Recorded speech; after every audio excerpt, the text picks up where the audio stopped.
अस्सलाम वालेकुम नाज़रीन, मैं हूं आसिफ़ अली ख़ान।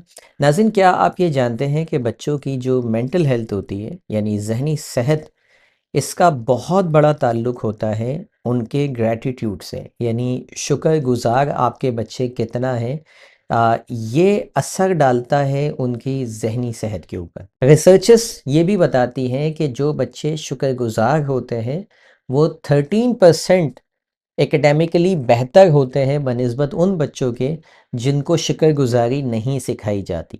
एक और रिसर्च के मुताबिक जो बच्चे या जो वालिदैन अपने बच्चों को शुक्रगुज़ारी सिखाते हैं, उनमें डिप्रेशन के चांसेस दीगर बच्चों के निस्बत 10% कम हो जाते हैं। अच्छा, जो लोग डिप्रेस होते हैं उसमें उसकी बड़ी वजह क्या होती है कि उनके अंदर डोपामिन और सेरोटोनिन, ये न्यूरोट्रांसमीटर्स की कमी हो जाती है। शुक्रगुज़ारी का एक सबसे बड़ा फ़ायदा ये होता है कि जो बच्चे ग्रैटिट्यूड को एक्सपीरियंस करते हैं, उनमें डोपामिन और सेरोटोनिन, इन न्यूरोट्रांसमीटर्स की तादाद बढ़ जाती है, जिसकी वजह से उनके मूड्स अच्छे रहते हैं और बच्चे कोई भी काम करने के लिए बहुत ज़्यादा मोटिवेटेड रहते हैं। इस्लाम ने भी शुक्रगुज़ारी को बहुत ज़्यादा फ़ौक़ियत दी है। अल्लाह ताला कुरान पाक में फ़रमाता है कि तुम शुक्रगुज़ारी करो, तुम शुक्र अदा करो, मैं तुम्हें और दूँगा। यानी जिस चीज़ पर हम शुक्र अदा करेंगे वो चीज़ अल्लाह ताला मज़ीद बढ़ा देगा। नाउ अब बच्चों को किस तरह से ग्रेटफुल बनाया जाए, मैं आपको ऐसी प्रैक्टिकल टिप्स दूँगा। आज से आप उन पे अमल कीजिए और आप देखिए कि आपके बच्चों के अंदर ये ग्रैटिट्यूड का जो लेवल है वो बढ़ रहा है या नहीं। सबसे पहले मॉडल ग्रैटिट्यूड, यानी आपने अपने आप से आगाज़ करना है, आपने अपने आप को ट्रेन करना है।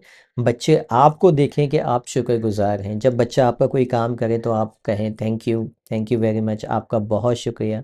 आप दुकान पे जाएँ, बच्चा के सामने जब आप उससे लेन-देन करें तो आप जाके सलाम पहले कर दें, उससे जब चीज़ लें तो उससे कहें थैंक यू। कोई भी इर्द-गिर्द के माहौल में जहाँ-जहाँ आप शुक्रगुज़ारी को प्रैक्टिस कर सकते हैं, वो आप बच्चे के सामने प्रैक्टिस करें ताकि वो बच्चा उसको मॉडल करे। ये है टिप नंबर 1। दूसरा काम, ग्रैटिट्यूड जर्नल। रोज़ाना बच्चे से 3 बातें आपने ऐसी पूछनी है कि आज सारा दिन में कौन-सी 3 चीज़ें हैं जिस पर आप शुक्रगुज़ार हैं या आप अल्लाह ताला का शुक्रिया अदा कर सकते हैं। ये ग्रैटिट्यूड जर्नल, रिसर्चेस ये बताती हैं कि जो बच्चे अगर 6 महीने तक इसको प्रैक्टिस करें, इस ग्रैटिट्यूड जर्नल को, तो उनके अंदर 25% हैप्पीनेस का लेवल दीगर बच्चों से ज़्यादा पाया गया।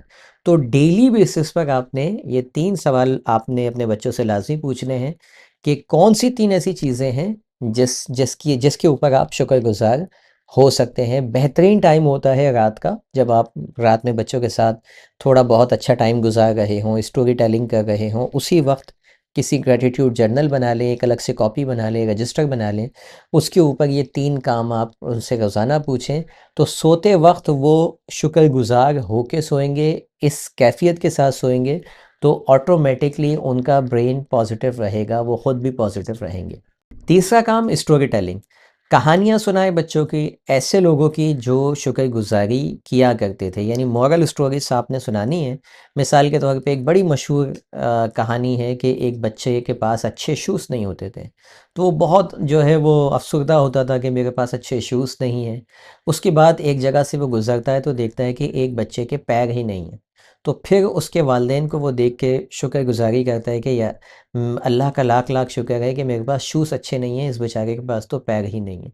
ठीक है, तो ऐसी वो कहानियाँ आपने जमा करनी है इंटरनेट पे, भरपूर बहुत ज़्यादा आपको मिल जाएंगी जिसमें कोई बच्चा शुक्रगुज़ारी करता हुआ नज़र आए। तो इससे भी आप अपने बच्चों के अंदर ग्रैटिट्यूड का लेवल उनका बढ़ा सकते हैं। चौथा, इस्लामिक प्रैक्टिस। अल्हम्दुलिल्लाह, खाना खा लिया, बच्चे से कहें अल्हम्दुलिल्लाह, या अल्लाह आपका शुक्रिया कि आपने हमें खाना दिया।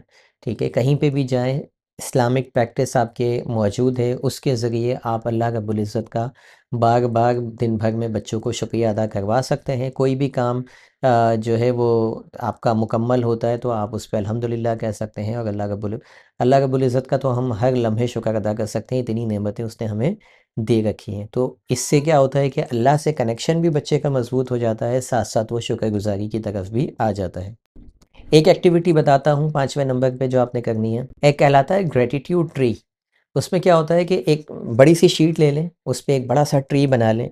उसके जो लीव्स हैं, उस ट्री के हिस्से में आपने बच्चों से लीव्स बनवाने हैं, पत्ते जिसे कहते हैं ना कागज़ के, और उसमें हर पत्ते पे लिखना है कि आप यानी एज अ फैमिली किन चीज़ों के लिए शुक्रगुजार हैं, और वो लीव आपने जाके उस ट्री के ऊपर लगाते जाना है। हर बच्चा अपनी अपनी चीज़ें लिखता जाए, और घर के किसी ड्राइंग रूम में, किसी भी जगह पर, बच्चों के स्टडी रूम में आप उस शीट को लगा दें।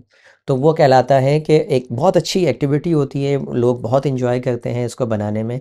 अगर आप बनाएं तो इसको शेयर भी करें, मुझसे भी शेयर करें। कमेंट्स में आप लिख के बताएं कि आपने ये एक्टिविटीज़ जब की तो आपको क्या क्या फ़ायदा हुआ। फेसबुक के ऊपर आप इसको मुझे भेज भी सकते हैं तस्वीर के ज़रिए, कि जो भी आप ट्री बनाते हैं उसको पिक्चर लेके उसको जो है वो करें। मैं इंशाल्लाह उसे अपलोड भी करूँगा अपने अपने पेज के ऊपर। ठीक है, तो इस एक्टिविटी को भी करके देखिए, बहुत मज़ा आएगा आपको। बच्चों को वॉलंटियर वर्क की तरफ लेके जाइए, रज़ाकाराना तौर पे। मस्जिद में हमें याद है, हम मस्जिद में झाड़ू दिया करते थे, चप्पलें सीधी किया करते थे। तो मस्जिद एक बेहतरीन जगह है। उसके अलावा स्कूल के अंदर कम्युनिटी सेंटर्स हैं, वहाँ पर बच्चों को इनकरेज करें कि वो वॉलंटियर सर्विस दें। जब आप वॉलंटियर सर्विस देता है ना कोई, तो ऑटोमेटिकली उसके अंदर उसके जो जज्बात हैं वो तब्दील होने लग जाते हैं। अल्लाह के नबी सल्लल्लाहु अलैहि वसल्लम ने फरमाया, खैरुन्नासु मन यनफ़उन्नास, तुम में बेहतरीन लोग वो हैं जो लोगों के काम आते हैं। तो ये जज्बा आपने बचपन से बच्चों के अंदर डालना है। ऐसा नहीं है कि वो बड़ा होके बहुत कोई लोगों की खिदमत करने लग जाएगा। बचपन से बीज डाले जाते हैं जो आगे जाके काम आते हैं। अच्छा, ये शुक्रगुज़ारी, ये सारी एक्टिविटीज़ जब आप करेंगे तो इसका फ़ायदा क्या होगा? इसका सबसे बड़ा फ़ायदा ये होगा कि आपका और बच्चे का जो एक बॉन्ड है, पेरेंट चाइल्ड बॉन्ड, ये बड़ा स्ट्रॉन्ग हो जाएगा। दूसरा, आपका बच्चा सोशल हो जाएगा, और ये बहुत बड़ी स्किल है आज के दौर में, किसी का सोशल होना। आज के वालिदैन सैकड़ों सवालात हमसे करते हैं। बच्चे आते हैं, एक कमरे में चले जाते हैं, अपने मोबाइल लेके पड़े हुए हैं। ठीक है, किसी से बात नहीं कर रहे, रिश्तेदार आए हुए हैं उनके साथ बैठ नहीं रहे, उनके साथ खाना नहीं खा रहे, अकेले अकेले अपनी अपनी दुनिया में मस्त हैं। तो वो जो वालिदैन परेशान है, उसकी एक बहुत बड़ी वजह ये है कि बच्चों के अंदर सोशल स्किल डेवलप करने में वालिदैन कामयाब नहीं हुए। यही वजह है कि आज उनके बच्चे उनके अपने ही सगे खूनी रिश्तेदारों के साथ भी बैठने को तैयार नहीं। तो ये एक बहुत बड़ी स्किल है जो आप इस ग्रैटिट्यूड को प्रैक्टिस करवाते हुए ये स्किल भी बच्चों के अंदर पैदा कर सकते हैं। उम्मीद है ये 5-6 पॉइंट आपको मदद देंगे अपने बच्चों को के अंदर ग्रैटिट्यूड स्किल्स को पैदा करने में, उनके एटीट्यूड को चेंज करने में। अगर आपको ये वीडियो अच्छी लगी हो तो इसको लाजमी दूसरे वालिदैन से शेयर कीजिए। हमारे इस पैगाम को मज़ीद लोगों तक पहुँचने में हमारी मदद कीजिए। आपका कोई सवाल है तो उसको कमेंट में लाजमी लिखिए। मिलते हैं इंशाल्लाह किसी और वीडियो में। Thank you for watching. अल्लाह हाफ़िज़।